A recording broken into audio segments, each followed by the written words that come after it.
Senhoras e senhores, vocês estão conhecendo cada vez mais o malvadão do Adenor. É isso aí. O Flamengo ganhou esse apelido, né, de malvadão nos últimos anos, né? Pô, está ganhando muitos títulos, aquela coisa toda. Um apelido que pegou com a galera rubro-negra. Mas eu chamo de malvadão do Adenor. E por quê? Porque ele tem vida própria. Essa versão do malvadão é diferente das outras que encantaram, especialmente a de Jorge Jesus, em alguns momentos com Renato Gaúcho, em alguns momentos foi bem com Rogério Ceni, com o Dorival Júnior ganhou títulos importantes, né? O Flamengo teve alguns momentos em que ele realmente foi malvadão. Mas eu vou dizer um negócio para vocês. Essa versão do Tite, o malvadão do Adenor, ela é muito consistente. Ela é a cara do Tite. O modo Tite foi ativado. As pessoas costumam dizer que o Tite é retranqueiro, que o Tite é isso, que o Tite é aquilo. O Tite tem em mãos um grande elenco, muito qualificado. Então, mesmo que ele quisesse, ele não poderia ser um técnico que só fica na defesa. Isso vai contra a cultura do clube, ao estilo do elenco. Então, o que o Tite está fazendo com maestria, na minha opinião? Ele está conseguindo dar equilíbrio a esse time do Flamengo, que muitas vezes, nos anos anteriores, era muito bom ofensivamente, mas era uma peneira defensivamente, e era um time que muitas vezes não conseguia competir. Era muito técnico, tinha muita qualidade. Em alguns jogos, entrava aguerrido. Teve até aquele papo, o time escolhe jogo, aquela coisa toda. A gente ouviu muito isso. Com o time do Tite, isso não existe. O time dele sempre será lutador, aguerrido, competitivo. Pode não jogar bem, como já fez algumas vezes, até recentemente, mas conseguiu vitórias na base da dedicação, na base da entrega e na base de um trabalho que é espetacular. Eu tenho a impressão que chegou a hora da torcida do Flamengo, que é enorme, é gigantesca, é colossal, reconhecer o que o Tite está fazendo. Eu sei que tem muita gente ainda que torce o nariz, que faz bico, esse cara aí, mas aos poucos ele está mostrando o seu modo, o modo Tite, e está formando o malvadão do Adenor, que é um time, e aí para mim é o ponto mais extraordinário do trabalho do Tite. É o que está alavancando o trabalho do Tite. O Flamengo sempre teve times com muitos jogadores convocados. Rogério Ceni foi uma vítima disso. E muitos outros treinadores sofreram porque o Flamengo sempre tinha muitos jogadores convocados e não conseguia manter o nível de atuação. Galera, o que nós estamos vendo com o Flamengo do Tite é algo absurdo. O Flamengo hoje não contava com Igor Jesus e Cebolinha. Cebolinha era titular do Flamengo, agora não sei mais se é, mas acho que é. E os caras que estão na seleção uruguaia. Simplesmente De La Cruz, Arrascaeta, Vinha e Varela.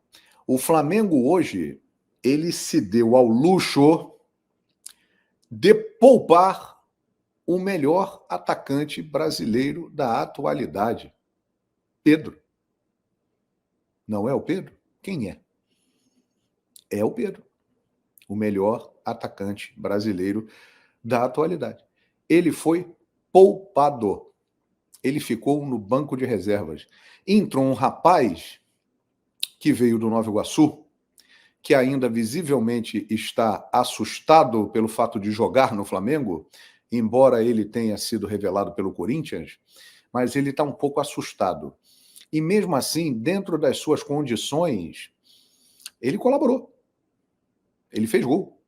O segundo gol do Flamengo foi marcado pelo Carlinhos. Então, isso aí é algo que tem que ser ressaltado.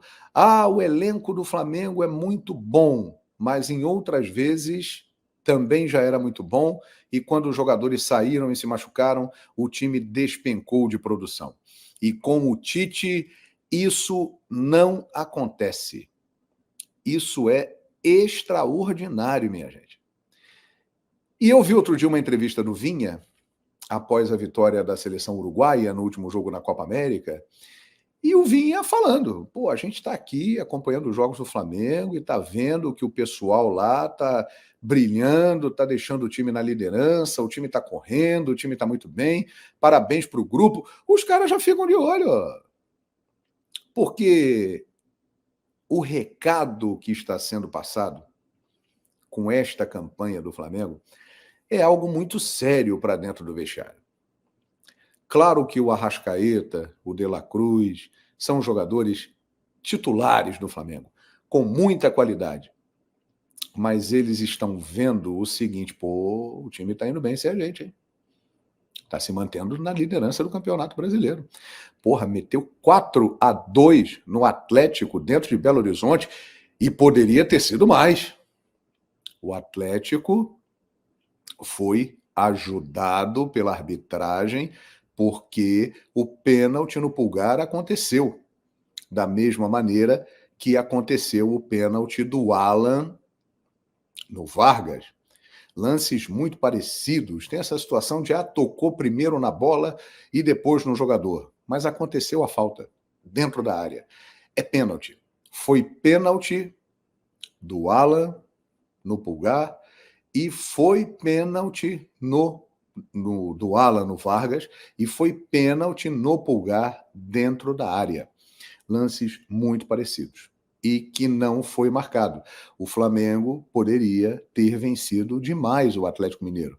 Perdeu gols. Tem um lance que a torcida está discutindo também, de um pênalti no Pedro, que ele deu um chapéu ali na área. Eu confesso que esse aí eu não achei. Mas o lance do Vargas e o lance do Pulgar, eles são muito parecidos.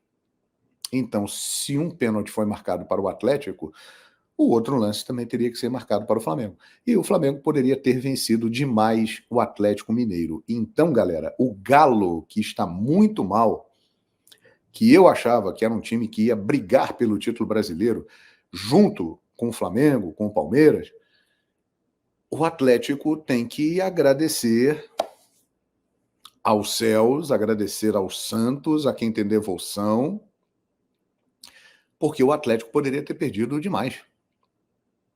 O Flamengo perdeu algumas oportunidades. Então, lembrando aqui o chapéu que o Pulgar deu, que ele isolou a bola, um lance do Carlinhos, que ele no segundo tempo, no primeiro tempo, né, ele foi chapar na área e acabou furando. Foi uma atuação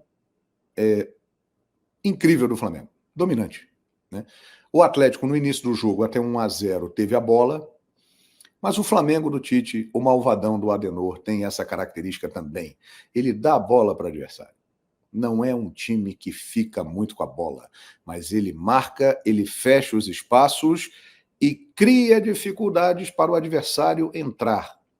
E quando perde a bola, ele sai no toque, na qualidade dos seus jogadores e de maneira variada, muitas vezes de maneira cadenciada, muitas vezes de maneira rápida, explorando os jogadores que tem. Então, o Flamengo do Tite, que venceu o Campeonato Carioca de maneira invicta, é um título que tem que ser registrado, mas os principais títulos da temporada vão ser disputados agora no segundo semestre e não há a menor dúvida. O Flamengo é um candidatíssimo a ganhar coisa grande nesta temporada. E como eu já falo há algum tempo, quem me acompanha sabe disso, muitas vezes tem gente que ri, aquela coisa toda, pode não ganhar título nenhum, mas que a trajetória do Tite no Flamengo, ela está lembrando demais o que ele fez no Corinthians, está. Quem é corintiano, quem me acompanha, sabe disso. O Tite chegou, o Tite em algumas vezes foi treinador do Corinthians, ele saiu, ele voltou, e depois, quando ele engrenou, a partir de 2010, ele logo no início teve uma derrota histórica. Foi eliminado pelo Tolima na fase preliminar da Libertadores da América. Jogo que encerrou a carreira, inclusive, de Ronaldo Fenômeno. O mundo caiu na cabeça do Tite. Mas o Tite permaneceu. O Andrei Sanches, naquela oportunidade, segurou o Tite e deu no que deu. Ele ganhou tudo no Corinthians. E no Flamengo, ele chega com a desconfiança de 2 Copas do Mundo, com a implicância de ser considerado um treinador retranqueiro, que não combina com o Flamengo, o fora Tite ganhou eco, os afobados queriam que ele fosse embora, e agora eu faço a pergunta para os afobados e afobadas. E o Adenor, hein? E o Tite? Pois é, começou a temporada encaixando o seu trabalho, subiu, foi bem, chegou em abril, Libertadores da América, caiu de rendimento, aí foi o momento que já queriam mandar ele embora, sem paciência, vamos mandar embora, não tem nada a ver com o Flamengo, é retranqueiro, não sabe nada, e ele foi galgando, passando pela turbulência, colocou o cinto, deixou o Boeing balançar, porque a turbulência foi forte, e aí começou a engrenar. Campeonato Brasileiro, Copa do Brasil e Libertadores, ele passou por momentos difíceis, porque ele eliminou o Amazonas, mas jogando muito mal, foi naquele período de queda do Flamengo, e na Libertadores a campanha foi péssima para o potencial que o Flamengo tem. O Flamengo ficou em segundo lugar no grupo e terá que decidir, na maioria das vezes, fora de casa. Uma campanha muito ruim. Então ele teve um declínio, que é natural. Nenhum time, durante toda a temporada, se mantém no topo. Ele cai, ele oscila, isso aí acontece. E parece que a oscilação do Tite no Flamengo, ela passou, e na hora que as principais competições estão chegando para decisões importantes, ele vem e faz esse trabalho incrível durante a Copa América. Galera, isso é uma demonstração de força imensa. E isso psicologicamente, está na cabeça dos jogadores e vai entrando na cabeça dos adversários. Ou você acha que nos outros times não rola resenha? Pô, olha lá, o Flamengo tá sem um monte de jogador e, porra, os caras estão na liderança, que isso, hein? Os caras são muito fortes, tal. Você vai colocando pressão nos adversários. Por exemplo, o Atlético, depois do Flamengo, o Atlético foi o time que mais perdeu jogadores nesse período de Copa América. Muitos jogadores convocados, jogadores lesionados. O que aconteceu com o Galo do Milito? Despencou, caiu, desmoronou, e agora eu não sei como é que vai fazer para levantar. Tem qualidade para isso? Tem, mas pegou mal, porque levou 2 cacetadas de Palmeiras e Flamengo dentro da Arena MRV. Complicada a situação do Atlético. Então essa é uma diferença importante a ser ressaltada. O Atlético também teve muitas ausências, inclusive no jogo de hoje teve ausências. Entretanto, o elenco do Flamengo é melhor que o elenco do Atlético. O elenco do Flamengo, para quem duvidava, é o melhor da América. Faltava um treinador mobilizar o Flamengo de maneira mais constante. O Tite está conseguindo fazer o que o Jorge Jesus fez. Só que tem um detalhe: o Tite está já chegando no mesmo tempo de trabalho que o Jorge Jesus teve no Flamengo. Jorge Jesus ficou cerca de 10 meses no Flamengo e fez aquele trabalho extraordinário, né? Um trabalho incrível, com 5 títulos, 4 derrotas e uma série de recordes. O Flamengo do Tite, minha gente, neste ano, no ano passado, ele perdeu 3 jogos. Mas neste ano, o Flamengo do Tite perdeu 4 partidas para Juventude, Bolívar, Botafogo e Palestino. Nós estamos entrando no mês de julho. Então é algo impressionante. E eu repito, o Tite está caminhando para ser histórico no Flamengo, como ele foi no Corinthians. O tempo vai dizer. Ele está construindo uma base muito sólida. O que ele está fazendo não é para qualquer um.